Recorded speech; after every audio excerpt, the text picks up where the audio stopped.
বিসমিল্লাহির রহমানির রহিম। পরম করুণাময় এবং দয়ালু আল্লাহর নামে শুরু করছি। কুল আউযু বিরাব্বিল ফালাক।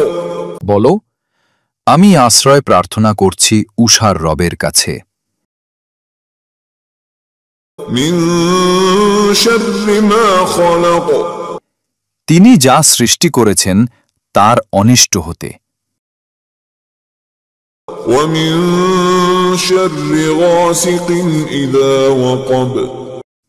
অন্ধকার রাত্রির অনিষ্ট থেকে যখন তা সমাগত হয়। ওয়া মিন শাররিন নাফফাসাতি ফিল উকদ। এবং জাদু করার উদ্দেশ্যে গিরায় ফুৎকারকারিণীদের অনিষ্ট হতে। ওয়া মিন শাররি হাসিদিন ইযা হাসাদ। এবং হিংসুকের অনিষ্ট হতে যখন সে হিংসা করে।